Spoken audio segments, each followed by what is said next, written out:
Hey guys, I'm home. I'm just kidding, guys. You already know who it is. It's New Control Gaming here, coming at you with some TitanFall. Um, we're playing this game. Want to give you guys a little review of it, tell you some likes, some dislikes, and hope you get some good gameplay out of this. You know, I really work hard on this, and I like the game so far. It's all right, and I'll just let the gameplay speak for me. So first thing I want to tell y'all is that Titanfall is now both on the Xbox One and the 360. This is the 360 version, but I have it running at 30 hertz a second, which means 30 hertz is just how many frames it can get in per second. Running at 30 means it's getting more frames in there. It typically runs, I think, at about 23, 24 for Xbox 360. You can turn on the 30 hertz in the options menu, which does make it look significantly better, but it can cause a few visual or connect errors, but not too much. I loved it, and it didn't seem like it messed with my gameplay too much. But if you see me get karate kicked in the face or something, I am gonna blame it on that. Okay. Uh, all right, and next thing we got here is that it is a 12 on 12, but it is, I believe, 6 pilots versus 6 pilots, and each team is accompanied by, I think, 6 grunts. Grunts are bots. If you've ever played Call of Duty, you know how you can go into like combat training or private match and select the bots. Yeah, these are those type of bots, and they are not even on easy. They are on complete retarded. Like if you had a scale and it went from like legendary, hard, medium, easy, very easy, like 12 levels below that would be retardedly easy. That's how easy these bots are. As you can see there, I took out that dude and kicked 2 of them in the face. Barely took any damage. As far as the bots go, I believe, I mean, personally, I would have taken him out. What the hell? Bitch just karate kicked me and he died. Oh, okay, never mind. It was a pistol. Back to the bots. Okay, the bots, I would prefer them to be humans. I would prefer it to be a 12 on 12. But when you actually think about it, it was probably a good idea that they didn't do that, because think about it. If I think I just got into a game like right before this, and there was already like 4 Titans against like 2. And of course, pilots are the only ones that can use Titans, not grunts. So that's 4 out of the 6. Now imagine if there was 12 people on each team. That means there's a possibility of there being 12 Titans on the field at once. Do you know how ridiculous that is? Like, there's madness when there's just 3 Titans going at it. Nevertheless, let there be 12. It'll be complete hell. For one, infantry, you would be getting smacked the hell out of.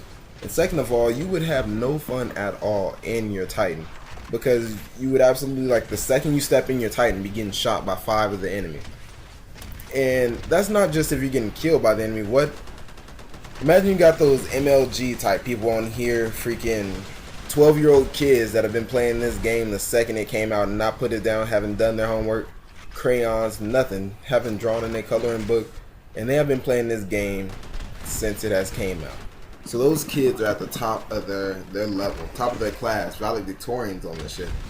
And you let 12 of them, 12 of those exact same kids get in some Titans, yeah, you're just asking to get screwed in the butthole. And it can be rape, because you asked for it. 12 on 12, you have now consented.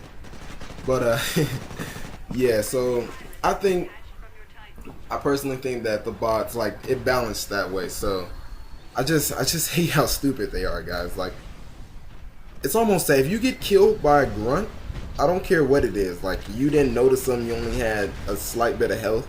If you get killed by a grunt, automatically, like, just put down the controller and think about your life, because you have some serious things to think about. Next thing I want to talk about, guys, is that the real difference between the 360 version and the Xbox One version is nothing. Yeah, I said it. It's pretty much nothing. If you are a very visual savvy person, the only thing you're gonna notice is that the textures are just a little washed out on the Xbox version compared to the Xbox One version. And that's about all you're gonna see. It's not like you get half the weapons or something. It doesn't look a total bust. It doesn't like crash every second or something. So personally, I would say if you don't have an Xbox One yet, don't buy an Xbox One solely to get this game, because it's not worth it. If you have an Xbox 360 right now, get this game. It works perfectly on here. It looks great. It's great. There is no reason why you should have to get an Xbox One for it. The Xbox 360 can output it very well. It looks great. I mean, it's just, damn. I never thought I'd see myself cry when I would say a game looks better than Call of Duty. I'm lying, y'all. I mean, I play some Call of Duty myself, but everybody else here knows that Ghost was it was a sad thing to see, guys. Very sad thing. But off of Call of Duty Ghost here, another thing I want to talk about is the parkour, guys. Not only is it fun, but it's just great to do. Like, you see how I just jumped over this dude. He started shooting at me, just completely jumped out of the way, parkoured up the wall and stuff, and lost him. He went looking for me, just popped out the back, you know, laid a few bullets in his back, boop boop. And it's really fun. I mean, it can be a little annoying at times, because you'll try to jump through a window or something, and your guy's trying to do like with the extras and fucking doing backflips off the wall and shit. I'm like, man, just go through the window. God damn. Shit. Can't break into no house with you. Fuck over here like doing tricks, break dancing on the glass and shit. Gonna wake up everybody.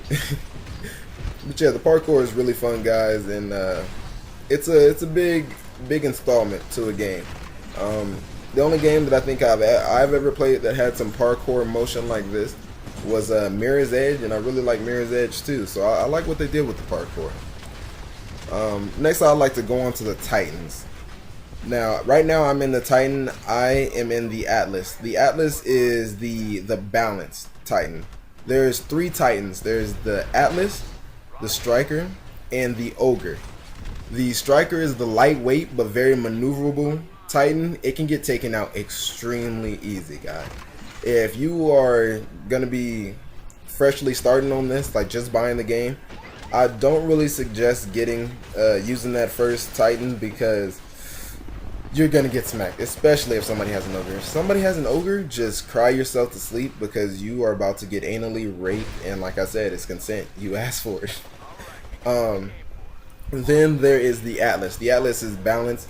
It's a little maneuverable, and then it can also deal and take some damage.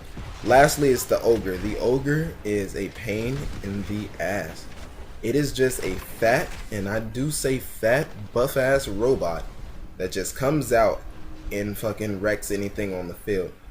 Now, don't get me wrong, the Ogre can still be killed. It's not indestructible. It's not super overpowered. But seeing an Ogre on the battlefield is very intimidating. Most likely you're gonna die. Those things are strong. And yeah, guys, that's pretty much all I gotta say about it. To me, it's a great game, and I don't even really play Xbox games that much. Not that I'm with the console wars here, guys. You know, guys need to back off of that. That's childish stuff. We all love gaming here, and it is what it is. But I love this game, guys. I suggest you get it for the 360 if you already have one, and if you have an Xbox One, go ahead and pick it up. It's a good game. Hope you guys love it. I'm New Control Gaming, and I'm out.